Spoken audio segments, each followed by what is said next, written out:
बच्चों, हम लोग गोलीय दर्पण के द्वारा प्रकाश के परावर्तन के बारे में पढ़ेंगे। तो आप लोगों ने जैसा कि पढ़ा है कि समतल दर्पण के द्वारा हम परावर्तन से वस्तुओं के प्रतिबिंब बना सकते हैं, ठीक उसी तरह हम गोलीय दर्पण के द्वारा भी प्रकाश के परावर्तन से वस्तुओं के प्रतिबिंब बना सकते हैं। गोलीय दर्पण क्या होता है, ये मैंने अभी आपको ऑडियो में बताया कि इसका जैसे कि हम लोग एक अपने घर में नया स्टील का बड़ा चम्मच लें, तो अगर हम उसे दो तरह से उसमें अपने चेहरे को देखें, तो जो सीधे चम्मच का जो सीधा होता है, जहाँ से हम किसी वस्तु को निकालते, जब हम वहाँ से अपने प्रतिबिंब को देखते हैं, तो उस प्रकार के अब वो जो दर्पण बनता है वो अवतल दर्पण होता है। अर्थात अवतल दर्पण से प्रकाश का परावर्तन हमेशा दबी हुई सतह से होता है, और जबकि दूसरी तरफ से उभरी हुई सतह से जब हम देखते हैं तो वो उत्तल दर्पण होता है। तो ये तो मैंने आपको एक डेली लाइफ एग्जाम्पल से बताया। वास्तव में गोलीय दर्पण क्या होते हैं बच्चों? जो गोलीय दर्पण बनाए जाते हैं, तो गोलीय दर्पण कांच के किसी खोखले गोले को, जैसे हम लोगों ने ये मान लीजिए कांच का एक खोखला गोला लिया है और उसका कुछ हिस्सा काट के हमने अलग कर दिया। इस तरह से मान लीजिए जैसे ये हिस्सा M और ये हिस्सा N। तो ये जो सतह MN है, आप देख सकते हैं सतह MN में जब हम ये हम ऐसे तिरछी लाइन से मैं दिखा रही हूँ, इसको कहते हैं पॉलिश्ड सरफेस।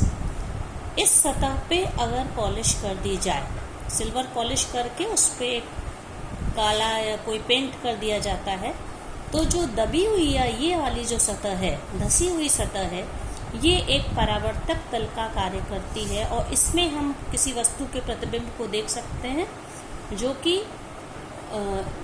इस प्रकार के दर्पण को हम अवतल दर्पण कहते हैं। तो अवतल दर्पण बनाने के लिए कांच के किसी खोखले गोले का एक हिस्सा काट के इस प्रकार पॉलिश किया जाए कि परावर्तन उसकी दबी हुई सतह से हो, तो ये अवतल दर्पण होगा। ठीक इसी प्रकार मान लीजिए हमने इस तरह से हमने एक कांच का गोला लिया, हमने खोखला गोला लिया, और उसमें हमने इसका फिर से हम उसी तरह से लेंगे, MN पार्ट लिया हमने, और ये एक खोखले गोले का एक थोड़ा सा हिस्सा अलग किया। ये देखिए बच्चों, ये MN पार्ट है उस गोले का, और इसमें हमने इसकी इस सतह पे अगर पॉलिश कर दी, दबी हुई सतह पे अगर हमने पॉलिश कर दी, तो प्रकाश का परावर्तन उभरी हुई सतह से होगा, और इस प्रकार के दर्पण को हम लोग क्या कहेंगे? उत्तल दर्पण। इस प्रकार से गोलीय दर्पण दो प्रकार के होते हैं, अवतल दर्पण और उत्तल दर्पण।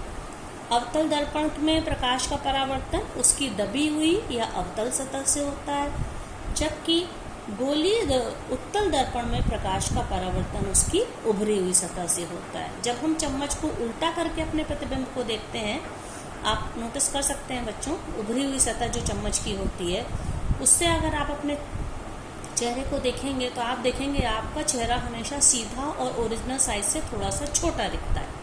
जबकि अवतल दर्पण में क्या होता है, मतलब चम्मच की जो सीधी सतह होती है, नया चम्मच हो, पॉलिश्ड हो, पुराने में वो प्रतिबिंब आपको नहीं दिखेगा, तो उसमें आप जब देखेंगे तो आपको अपना चेहरा शुरू में तो सीधा और बड़ा दिखेगा, फिर जैसे जैसे आप चम्मच को अपने आप से दूर ले जाएंगे, तब आपको प्रतिबिंब अपना यह चेहरा धीरे धीरे पहले गायब हो जाएगा, फिर वो उसके बाद आपको उल्टा प्रतिबिंब दिखने लगेगा। तो गोलीय दर्पण इनको कहा जाता है, क्योंकि ये किसी कांच के खोखले गोले का एक हिस्सा होते हैं, जो हम लोग प्रयोगशाला में या अन्य जगहों पर इस्तेमाल करते हैं, गोलीय दर्पण। अब है गोलीय दर्पण से रिलेटेड कुछ परिभाषाएं हैं बच्चों।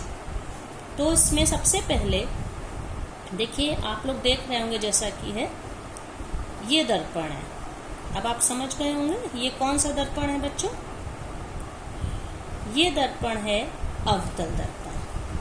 और मैंने जैसा कि पहले बताया कि ये दर्पण चाहे उत्तल हो या अवतल, ये किसी कांच के खोखले गोले का भाग होते हैं। इसी प्रकार से मैं फिर से बना रही हूँ। ये मैं उत्तल दर्पण अब मैं बनाऊंगी।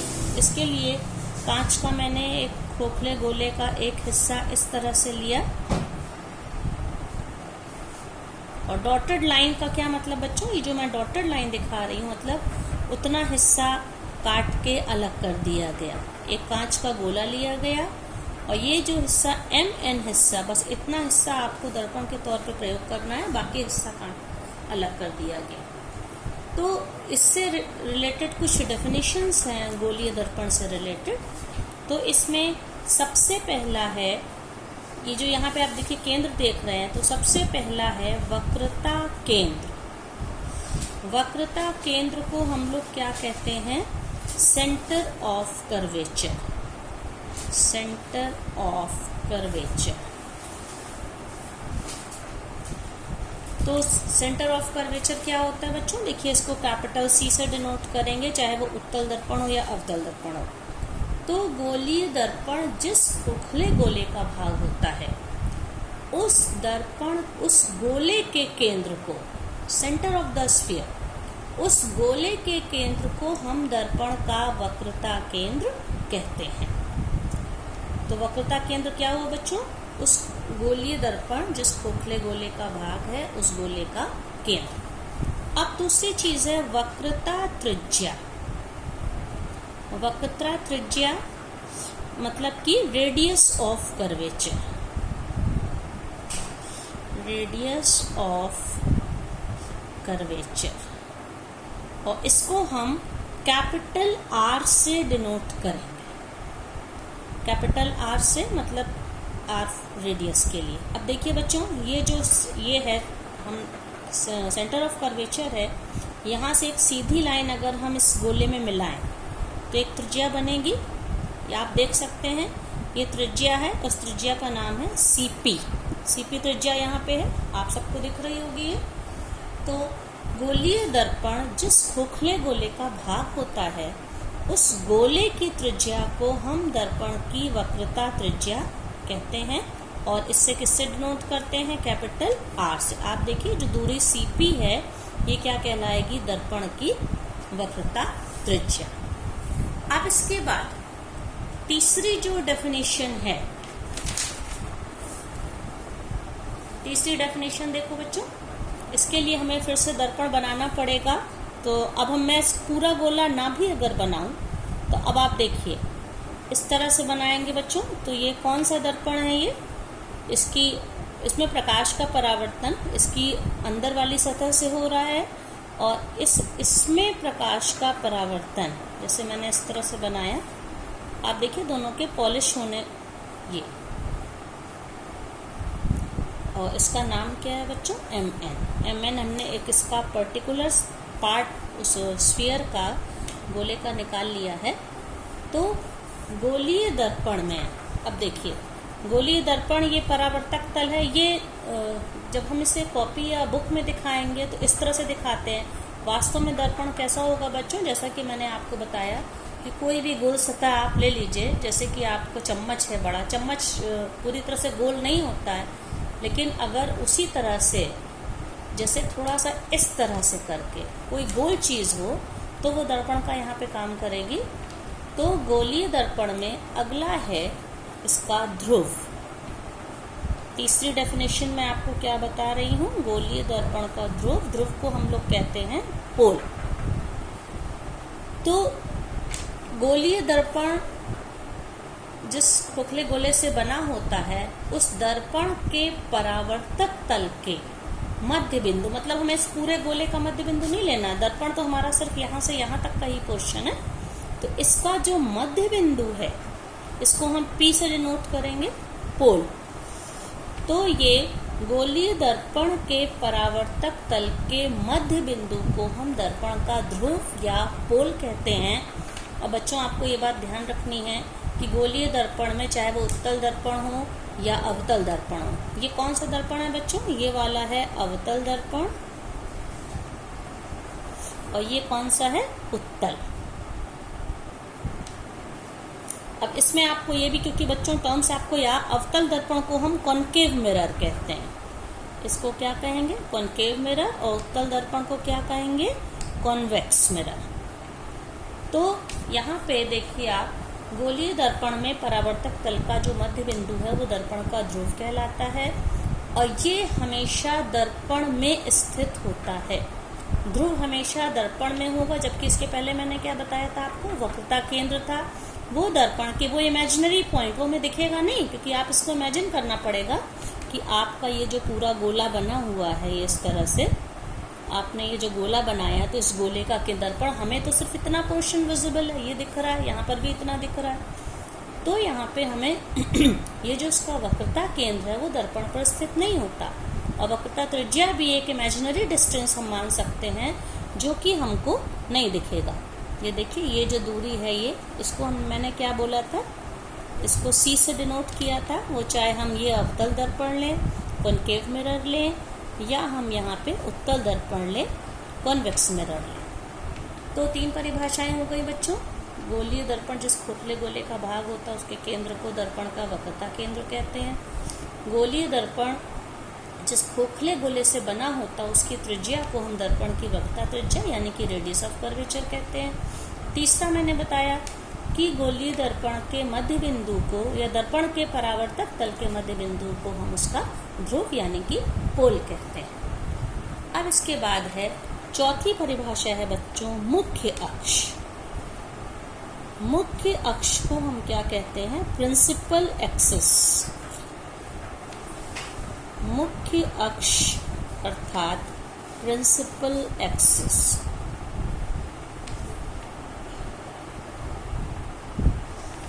अब आप देखिए यहाँ पे मुख्य अक्ष क्या होता है, गोलीय दर्पण में वो चाहे अवतल कॉन्केव मिरर हो या कॉन्वेक्स मतलब कि उत्तल हो, गोलीय दर्पण के वक्रता केंद्र और ध्रुव को मिलाने वाली इमेजिनरी लाइन ये होती है। तो गोलीय दर्पण के वक्रता केंद्र और ध्रुव यानी कि पोल को मिलाने वाली रेखा को, लाइन को हम दर्पण का मुख्य अक्ष कहते हैं।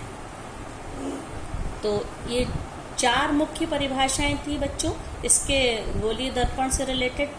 अब हम लोग आते हैं, इसकी जो सबसे महत्वपूर्ण परिभाषा है वो है दर्पण का फोकस। तो गोलीय दर्पण में मैं दोनों के फोकस को मैं अलग अलग बताऊंगी। सबसे पहले मैं आपको अवतल दर्पण मतलब कि कॉन्केव मिरर का फोकस क्या होता है मैं ये समझाऊंगी। कॉन्केव मिरर मतलब कि अवतल दर्पण। तो इसमें देखिए आप, ये गोलीय दर्पण है, अगर ये यहाँ पे मान लीजिए ये इसका क्या होगा, ये ध्रुव है, पोल है, ये सेंटर ऑफ कर्वेचर है, वक्रता केंद्र है। तो मैं 4 रेखाएं या 4 किरण लूं, आप देख सकते हैं सब की सब मुख्य अक्ष के समांतर हैं। ये बच्चों देख रहे हैं आप, मुख्य अक्ष के समांतर है।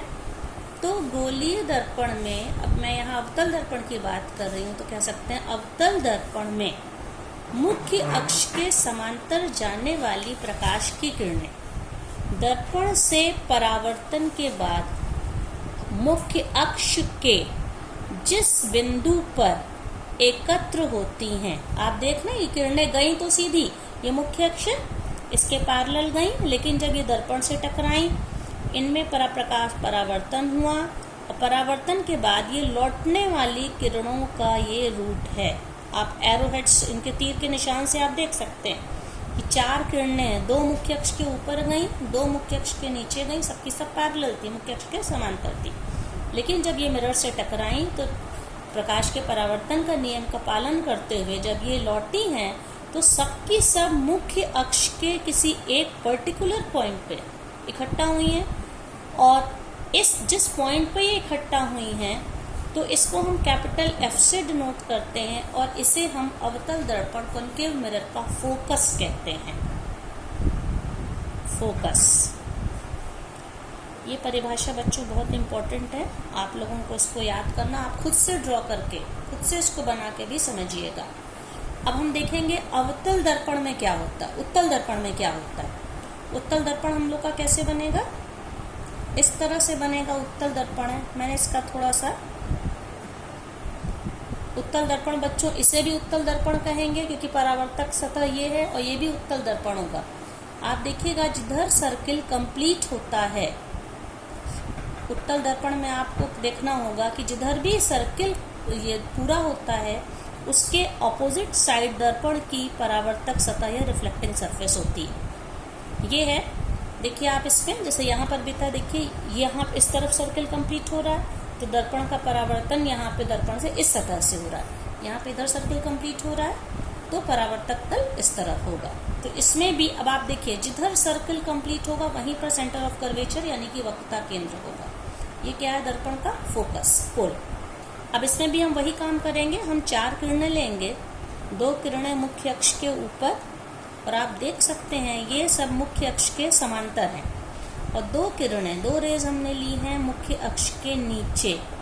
मुख्य अक्ष एक इमेजिनरी लाइन है जो कि दर्पण के फोकस और वक्रता केंद्र को मिलाने वाली है, क्योंकि ये लाइन है, इसकी कोई लेंथ डिसाइडेड नहीं होती, हम इसको चाहे जितना बड़ा करें। तो अब उत्तल दर्पण में, कन्वेक्स मिरर में मुख्य अक्ष के समांतर जाने वाली प्रकाश की किरणें जब ये दर्पण से टकराती हैं, परावर्तन की प्रक्रिया होती है, तो ये परावर्तन के नियमों का पालन करेंगे, लॉज ऑफ रिफ्लेक्शन। तो अब देखिए आप अवतल दर्पण में क्या हुआ था, सब की सब टकराने के बाद मुख्य अक्ष के एक पर्टिकुलर पॉइंट पे कलेक्ट हुई थी, एकत्र हुई थी। लेकिन इसमें क्या होगा, दर्पण से परावर्तन के बाद ये सारी की सारी किरणें मुख्य अक्ष के किसी एक बिंदु से गई तो ऐसे, लेकिन निकली इस तरह से। इसी तरह से ये वाली किरण भी देखिए, गई तो सीधा यहाँ मिरर से टकराई, ऐसे गई, लेकिन ये सब हमें लग, यहाँ पे देखिए इनका लौटने का रूट आप देखिए। इसी तरह से तीसरी वाली किरण ये ऐसे लौटी, और चौथी वाली किरण आप देखिए ये ऐसे लौटी। तो गई तो ये चार किरणें जो गई हैं, इनको हम क्या कहेंगे, ये सब आप पहले पढ़ चुके हैं, आपाती किरणें हैं यानी कि इंसिडेंट रेज हैं, और लौटने वाली किरणें हैं ये परावर्तित किरणें। आप देखिए सीधा पैरेलल गई हैं लेकिन लौटी हैं, जैसे किसी यहाँ पे किसी एक बिंदु से सब की सब फैल रही हों, एकत्र हो रही हैं। ये पॉइंट है जिसको हम क्या कहेंगे, दर्पण का फोकस। तो परिभाषा के तौर पे हम लोग इसको क्या कह सकते हैं कि मुख्य अक्ष, उत्तल दर्पण में मुख्य अक्ष के समांतर जाने वाली प्रकाश की किरणें दर्पण से परावर्तन के बाद मुख्य अक्ष के ही किसी एक बिंदु से फैलती हुई प्रतीत होती हैं। गई सीधा है लेकिन परावर्तन के बाद ये सब फैल रही हैं और प्रतीत होती है, मतलब कि आभासी, हमें ऐसा लगेगा सबकी सब इस पॉइंट से फैल रही हैं। तो इस बिंदु को हम क्या कहेंगे, दर्पण का फोकस कहेंगे। अवतल दर्पण में क्या था, परावर्तन के बाद किरणें वास्तव में किसी एक बिंदु पर एकत्र हुई थी, और यहाँ पे उत्तल दर्पण में क्या हो गया, कन्वेक्स मिरर में वो सब की सब सारी किरणें किसी एक बिंदु से हमें फैलती हुई प्रतीत हुई। तो इन दोनों बिंदुओं को हम दर्पण का फोकस कहते हैं। अवतल दर्पण में फोकस समांतर किरणों को, समांतर किसके हैं, ये मुख्य अक्ष के समांतर हैं, किन्हीं एक बिंदु पर ये फोकस परावर्तन के बाद इन्हें एकत्र कर रहा है, जबकि उत्तल दर्पण में ये प्रकाश की किरणों को किसी एक बिंदु से फैलाता हुआ प्रतीत हो रहा है। तो इस प्रकार फोकस की परिभाषा के आधार पर हम ये कह भी सकते हैं कि अवतल दर्पण एक प्रकार का अभिसारी दर्पण। अभिसारी का क्या मतलब होता है बच्चों, अभिसारी का मतलब होता है कन्वर्जिंग रेज या अभिसारी किरणें वो किरणें होती हैं जो प्रकाश की किरणों को किसी एक बिंदु पर एकत्र करती हैं या फैलाती हैं। तो हम कह सकते हैं अवतल दर्पण कॉन्केव मिरर अभिसारी या कन्वर्जिंग मिरर है, क्योंकि ये प्रकाश की किरणों को किसी एक बिंदु पर एकत्र करता है, जबकि उत्तल दर्पण मतलब कि कॉन्वेक्स मिरर अपसारी दर्पण है। अपसारी का मतलब जो किस प्रकाश की किरणों को, अपसारी किरणें वो होती हैं जो किसी एक बिंदु से अलग अलग दिशाओं में फैल जाएं, और इनको हम कहते हैं डाइवर्जिंग रेज। तो ये प्रकाश की किरणों को किसी एक बिंदु से फैलाता है। तो इसमें हमें लग रहा है कि प्रकाश किरणें फैलती हुई प्रतीत हो रही हैं।